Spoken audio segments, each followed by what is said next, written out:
नमः शिवाय। आदेश गुरुदेव। आदेश आदेश आदेश। ब्रह्माजी कहते हैं, नारद, प्रजापति दक्ष अपने आश्रम पर जाकर मेरी आज्ञा पा हर्ष भरे मन से नाना प्रकार की मानसिक सृष्टि करने लगे। उस प्रजा सृष्टि को बढ़ती हुई न देख प्रजापति दक्ष ने अपने पिता मुझ ब्रह्मा से कहा। दक्ष बोले, ब्रह्मन तात प्रजानाथ, प्रजा बढ़ नहीं रही है। प्रभो, मैंने जितने जीवों की सृष्टि की थी वे सब उतने ही रह गए हैं। प्रजानाथ, मैं क्या करूं? जिस उपाय से ये जीव अपने आप बढ़ने लगे वह मुझे बताइए।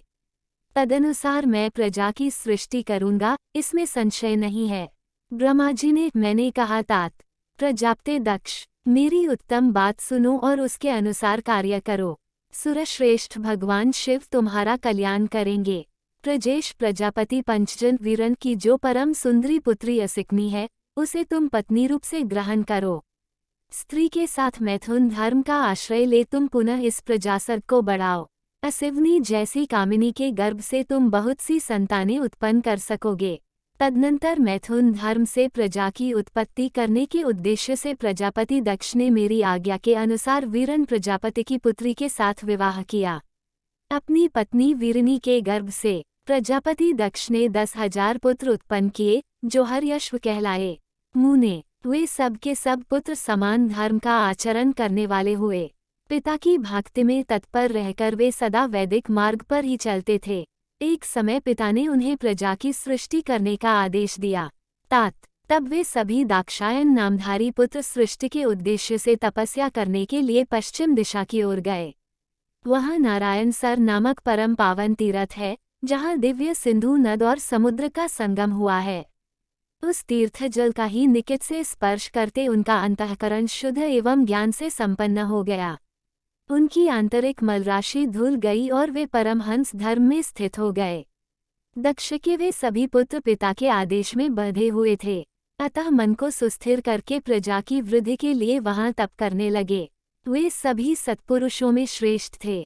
नारद, जब तुम्हें पता लगा कि हर्यश्वगण सृष्टि के लिए तपस्या कर रहे हैं, तब भगवान लक्ष्मीपति के हार्दिक अभिप्राय को जानकर तुम स्वयं उनके पास गए और आदरपूर्वक यूं बोले, दक्षापुत्र हर्यश्वगण, तुम लोग पृथ्वी का अंत देखे बिना सृष्टि रचना करने के लिए कैसे उद्यत हो गए? नारद, हर्यश्व आलस्य से दूर रहने वाले थे और जन्मकाल दो ही बड़े बुद्धिमान थे।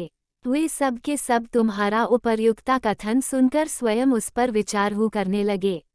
उन्होंने यह विचार किया कि जो उत्तम शास्वरूपी पिता के निवृत्ति परक न आदेश को नहीं समझता, ये केवल रजा आदि गुणों पर विश्वास करने वाला पुरुष सृष्टि निर्माण का कार्य कैसे आरंभ कर सकता तीन है।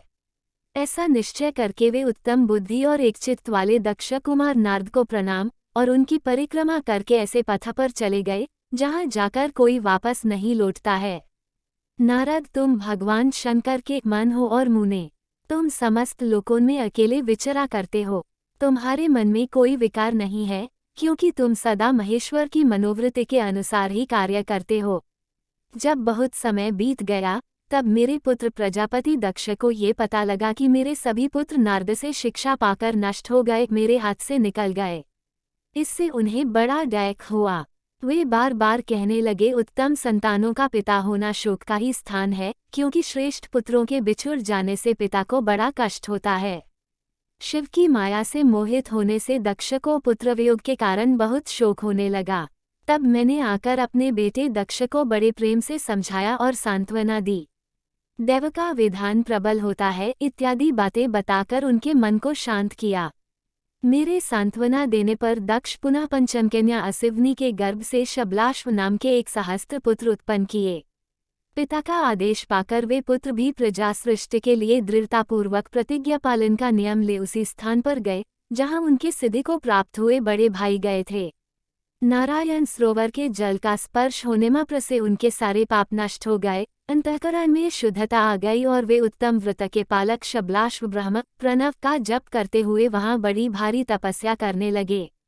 उन्हें प्रजा सृष्टि के लिए उद्यत जान तुम पुनः पहले की ही भांति ईश्वरीय गति का स्मरण करते हुए उनके पास गए और वही बात कहने लगे जो उनके भाइयों से पहले कह चुके थे। मुने, तुम्हारा दर्शन अमोघ है, इसलिए तुमने उनको भी भाइयों का ही मार्ग दिखाया। अतएव वे भाइयों के ही पथ पर ऊर्ध्वगति को प्राप्त हुए। उसी समय प्रजापति दक्ष को बहुत से उत्पात दिखाई दिए। इससे मेरे पुत्र दक्ष को बड़ा विस्मय हुआ और वे मन ही मन दुखी हुए। फिर उन्होंने पूर्ववत तुम्हारी ही करतूत से अपने पुत्रों का नाश हुआ सुना, इससे उन्हें बड़ा आश्चर्य हुआ। वे पुत्र शोक से मूर्छित हो अत्यंत कष्ट का अनुभव करने लगे। फिर दक्ष ने तुम पर बड़ा क्रोध किया और कहा, ये नारद बड़ा दुष्ट है। दैववश उसी समय तुम दक्ष पर अनुग्रह करने के लिए वहां आ पहुँचे। तुम्हें देखते ही शोकावेश से युक्त हुए दक्ष के ओठ रोष से फड़कने लगे। तुम्हें सामने पाकर वे धिक्कारने और निंदा करने लगे। दक्ष ने कहा, ओ नीच, तुमने ये क्या किया? तुमने झूठ मूठ साधुओं का बाना पहन रखा है। इसी के द्वारा ठगकर हमारे भोले भाले बालकों को जो तुमने भिक्षुओं का मार्ग दिखाया है, यह अच्छा नहीं किया। तुम निर्दय और शठ हो। इसलिए तुमने हमारे इन बालकों के, जो अभी ऋषि ऋण, देव 2 ऋण और पितृ 3 ऋण से मुक्त नहीं हो पाए थे, लोक और परलोक दोनों के श्रेय का नाश कर डाला। जो पुरुष इन तीनों ऋणों को उतारे बिना ही मोक्ष की इच्छा मन में न लिए माता पिता को त्याग कर घर से निकल जाता है, सन्यासी हो जाता है, वह अधोगति को प्राप्त होता है। तुम निर्दय और बड़े निर्लज्ज हो, बच्चों की बुद्धि में भेद पैदा करने वाले हो और अपने सुयश को स्वयं ही नष्ट कर रहे हो। मूंगते, तुम भगवान विष्णु के पार्षदों में व्यर्थ ही घूमते फिरते हो अधमाधम। तुमने बारंबार मेरा अमंगल किया है, अतः आज से तीनों लोकों में विचरते हुए तुम्हारा पैर कहीं स्थिर नहीं रहेगा अथवा कहीं भी तुम्हें ठहरने के लिए सुस्थिर और ठिकाना नहीं मिलेगा। नारद, यद्यपि तुम साधु पुरुषों द्वारा सम्मानित हो, तथापि उस समय दक्ष ने शोकवश तुम्हें वैसा शाप दे दिया। वे ईश्वर की इच्छा को नहीं समझ सके। शिव की माया ने उन्हें अत्यंत मोहित कर दिया था। मुने, तुमने उस शाप को चुपचाप ग्रहण कर लिया और अपने चित्त में विकार नहीं आने दिया। यही ब्रह्म भाव है। ईश्वर कोटि के महात्मा पुरुष स्वयं शाप को मिटा देने में समर्थ होने पर भी उसे सह लेते हैं। बोलिए भोलेनाथ शिव शंभू की जय, माता पार्वती की जय। आदेश गुरुदेव, आदेश आदेश आदेश।